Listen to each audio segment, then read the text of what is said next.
Hi, I'm Liz Halterman, and this is my husband, Eli Halterman.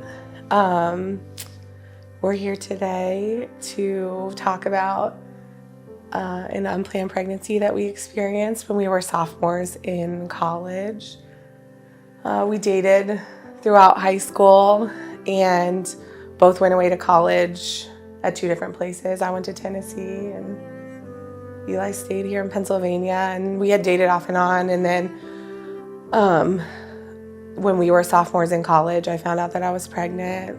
I grew up my whole life in the church and knowing what it meant to be pro-life. And if you would have asked me prior to this time, I probably would have said that I was pro-life, that I would never get an abortion, that if something like that ever happened to me. But then when it did happen, the first thing I thought was that I needed to do something to make it go away.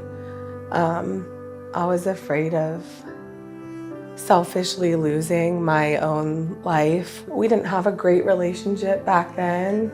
We were two immature kids. And so I was afraid of things not working out with us, and then being a single mom and having to share our child and just a whole slew of things that in the face of this unexpected thing, the first thing I thought was that I needed to make it go away. And so the first thing I thought was that I should have an abortion. I don't know, so I called Eli and I told him that I was pregnant, and I told him that I was gonna make an appointment to have an abortion. And selfishly at the time, all I was thinking about was football and my friends at college and the life that I was trying to build, the career, right, that I had in mind at that point in time. A couple weeks later, Eli drove to Tennessee. It was a Saturday morning.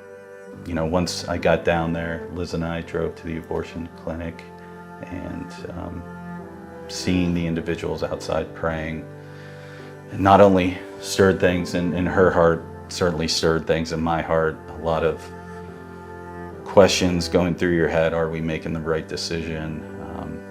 What is the right decision here? How can we give up everything we think we love right now that we hold near and dear to our hearts? And I remember thinking the whole way, like, oh man, I wish I didn't have to do this, but I felt like that I had to, that I didn't have another choice. And so I got out of the car and I made my way around the side of the building. And as I came around the front, I turned the corner and I came face to face with a woman. I'm sure she knew why I was there. And she smiled at me and she put her hands out, and I already started to have tears in my eyes, I think, because it was an emotional time. And she said, "Can I pray for you?" And I don't even think I said anything.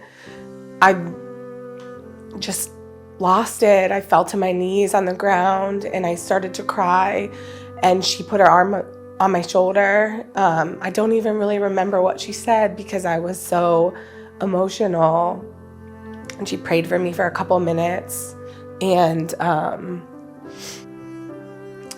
before I walked away, she said, the only thing I remember that she said was, "I hope that God makes good out of what seems so bad." And so I turned around and I walked away and I went back to the car. And when I got back to the car, he opened the door. He just smiled and said, "Okay, we'll figure it out."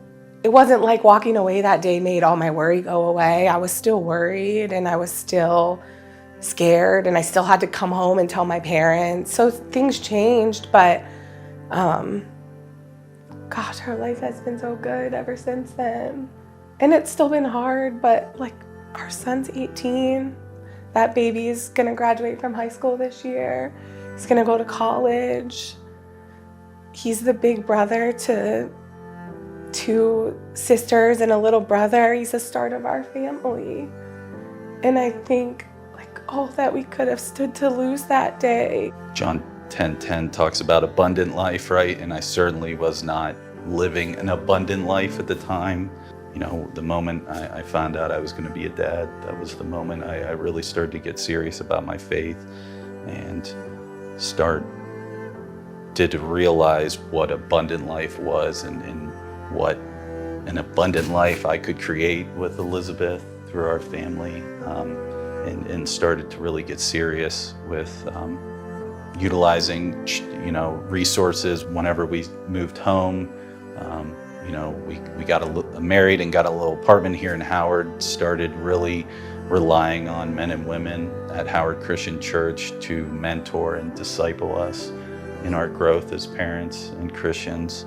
When you are generous with your voice and your time and your money to support places like PRC, you have the potential to touch not just one life, but millions of lives.